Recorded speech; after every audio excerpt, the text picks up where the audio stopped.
Hello पिला माने तुमको मोर चैनल एम क्रिएशन को स्वागत। आज आम जो संस्कृतर तीनोटी पुरुषर कर्ता रही से विषय आलोचना करवा। तुम मैंने भल भाव में जाच ओडिया और इंग्राजी में तीनोटी पुरुष और तीनोटी वचन रही यथा प्रथम पुरुष द्वितीय पुरुष तृतीय पुरुष एवं वचन हूँ एक वचन दुई वचन एवं बहुवचन। किंतु संस्कृत में किंतु यार ठीक विपरीतटा होता है। केमिति ना संस्कृत में प्रथम पुरुष कर्ता मध्यम पुरुष कर्ता उत्तम पुरुष कर्ता। अच्छा आज आम देखा जे संस्कृत में प्रथम पुरुष कर्ता किए मध्यम पुरुष कर्ता किए एवं उत्तम पुरुष कर्ता किए। यह पूर्वर तुमको मु कही रखा उचित जे पिले माने आमको संस्कृत में अनुवाद करने को हेले धातु गुड़ी को आम मुखस्थ करने को पड़ो। जमती गम धातु पड़ धातु तृष धातु क्रीड धातु एमती विभिन्न प्रकार धातु रही। तेणु ये धातु गुड़िकर धातु को एक्चुअली पांच भाग विभक्त पांचटी लकार विभक्त कराई। धातु गुड़ी को पिले माने पांचटी लकार विभक्त कराई। अच्छा सेगुड़ी कौन कौन निहाती आम जाना दरकार। सेगुड़ी हूँ प्रथम लकार लट लकार वर्तमान काल, लंग लकार अतीत काल, लुट लकार भविष्यत समय, लोट लकार आदेश अनुज्ञा अर्थरे, विधिलिंग लकार चाहिबा अर्थरे। बुझेगा पिला माने सेहीपरि मु सेई लकार गुड़ी को आज आलोचना विषय वस्तु नुहे। आज आम जाना अनुवाद केउ केउ कर्ता बा केउ केउ पुरुषर कर्ता केउ भली भाव में व्यवहृत हेउछि।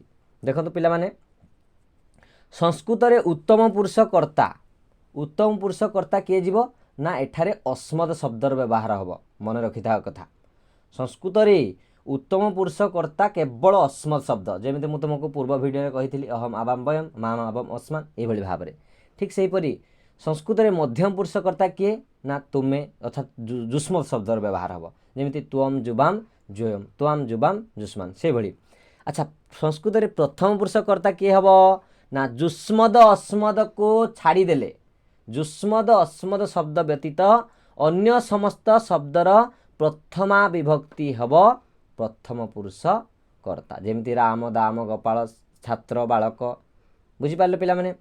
वचन तो तुम मैंने जाच वचन हूँ तीन प्रकार एक वचन दुई वचन एवं बहुवचन।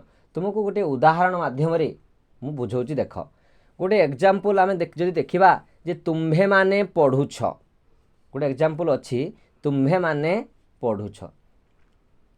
अच्छा तुम्भे माने आसिला तुम्भे मानेटा प्रथमे कौ शब्द जाउछि आम फटिना कहीदे पारिबा जे तुम्भे माने हेउछि जुष्मद शब्द।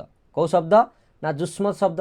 अच्छा जुष्मद शब्दटा कौ पुरुषर कर्तारे जाउछि मध्यम पुरुषर कर्तारे जाउछि। अच्छा तुम्भे माने पढ़ुछ तुम्भे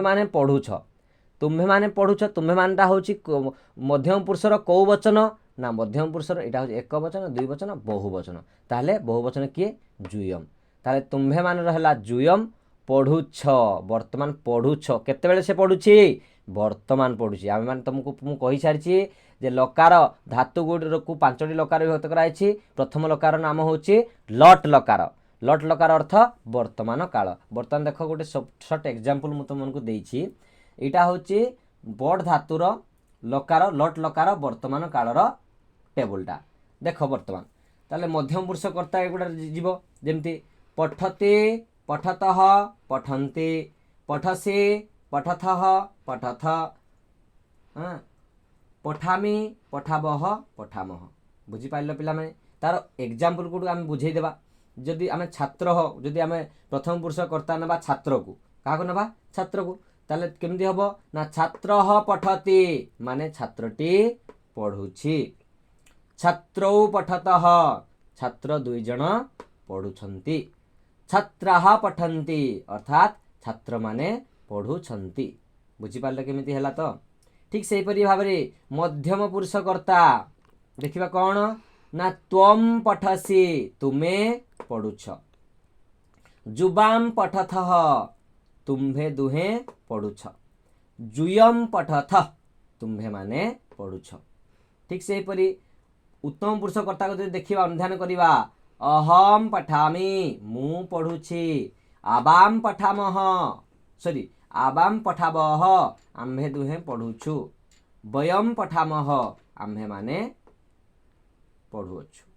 बुझिपार पिला माने ताले किंतु उदाहरण कौन कहूँ ना तुम्भे माने पढ़ुच अर्थात जुयम पठत हम जुयमटा कौन ना जुयम होउछि जुष्मद शब्दर जुयम होउछि जुष्मद शब्दर मध्यम पुरुष कर्ता बहुवचन होउछि किए जुयम ताहले ठीक सेहीपरि भाव में जेहेतु मध्यम पुरुष कर्तार बहुवचन होउछि जुयम सेमती लट लका पढ़ धातुर लट लकार मध्यम पुरुष बहुवचन से कौन अच्छी पठत ताहले बुझी पारना नहीं ये जमती मध्यम पुरुष बहुवचन जुयम है ठीक सेहीपरि भाव में पढ़ धातुर लट लकार मध्यम पुरुष बहुवचन होउछि कौन कौन रही पठथ तेणु यार उदाहरण कौन है ना तुम्हें माने पढ़ुछ यार सठिक अनुवादटा संस्कृत में कौन हम जुयम पठथ मन कर कही था तुम्हें दुहे पढ़ुथ ना जुबाम पठथ मन कर कहला जे आम्भे माने पढ़ुअछु वयम पठामह